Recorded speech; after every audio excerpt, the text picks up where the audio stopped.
BJP నేతల ప్రగల్భాలు, మోదీ మాయమాటలు రాజస్థాన్, హర్యానా రాష్ట్రాల్లో ఫలించలేదు అనటానికి ఇదే నిదర్శనం. ప్రతిపక్ష పార్టీలు కలిసికట్టుగా పనిచేస్తే బీజేపీని ఎలా ఓడించొచ్చో చెప్పడానికి రాజస్థాన్, హర్యానా ఎన్నికల ఫలితాలే ఉదాహరణ. రాజస్థాన్లో కాంగ్రెస్, సిపిఎం, రాష్ట్రీయ లోక్ తాంత్రిక్ పార్టీ, భారత్ ఆదివాసీ పార్టీలు ఇండియా ఫోరంగా బీజేపీని వ్యతిరేకించాయి. హర్యానాలో కాంగ్రెస్, ఆమ్ ఆద్మీ పార్టీలు ఇండియా కోసం చేతులు కలిపాయి. 25 లోక్సభ స్థానాలున్న రాజస్థాన్లో 2014, 2019లో బీజేపీ క్లీన్ స్వీప్ చేసింది. ముచ్చటగా మూడోసారి హ్యాట్రిక్ విజయంతో ఎన్నికల్లో మొత్తం సీట్లను కైవసం చేసుకోవాలని బీజేపీ టార్గెట్ గా పెట్టుకుంది.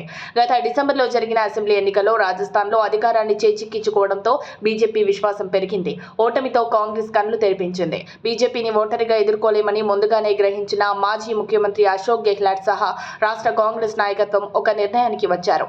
అయితే సిపిఐఎం, ఆర్ఎల్టీపీ, భారత్ ఆదివాసీ పార్టీలతో సీట్ల ఒప్పందం కుదిరింది. అసెంబ్లీ ఎన్నికల్లో ఈ 3 పార్టీలకు 6% ఓట్లు వచ్చాయి. బీజేపీ, కాంగ్రెస్ మధ్య ఓట్ల తేడా కేవలం 2% మాత్రమే. నిరుద్యోగం, ధరల పెరుగుదల, అగ్నిపథ్ పథకం, వ్యవసాయ సమస్యల వంటి ప్రముఖ సమస్యలపై ఇండియా ఫోరం ఎన్నికల్లో చర్చకు ప్రజల ముందుంచింది. ఏప్రిల్ 19న తొలి దశలో పోలింగ్ జరిగిన 12 స్థానాల్లో సిపిఎం గెలిచిన సికార్తో సహా మొత్తం 9 సీట్లు గెలుచుకున్నాయి.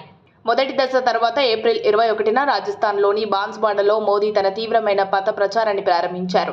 కానీ రెండో దశలో బాన్స్వాడతో సహా మరో 2 స్థానాలను ఇండియా ఫోరం గెలుచుకుంది. బాన్స్వాడలో బీఏపీ అభ్యర్థి రాజ్ కుమార్ రౌత్ బీజేపీపై 2.5 లక్షల ఓట్ల మెజార్టీతో గెలుపొందారు. హర్యానాలో కూడా గత ఎన్నికల్లో బీజేపీ 10 సీట్లు గెలుచుకుంది. అయితే అక్కడ కూడా ఆప్ కాంగ్రెస్ ఫోరంగా ఏర్పాటుతో బీజేపీ తడబడింది.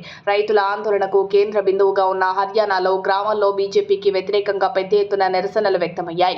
వామపక్ష పార్టీలతో సహా ఇండియా ఫోరంలోని రైతు సంఘాలు, ఇతర పార్టీల మద్దతు కాంగ్రెస్ ఆప్ కూటమికి సహాయపడింది. బీజేపీ ఇక్కడ కూడా 5 స్థానాలను కైవసం చేసుకుని సగానికి సగం పడిపోయింది. దీంతో బీజేపీకి హర్యానాలో షాక్ తగిలింది. మరిన్ని అప్డేట్స్ కోసం మా కాయ్ టీవీని సబ్స్క్రైబ్ చేసుకోండి. మా వీడియో కనుక మీకు నచ్చినట్లయితే లైక్ చేయండి, షేర్ చేయండి. మీ విలువైన అభిప్రాయాలను కామెంట్ బాక్స్లో తెలియజేయండి.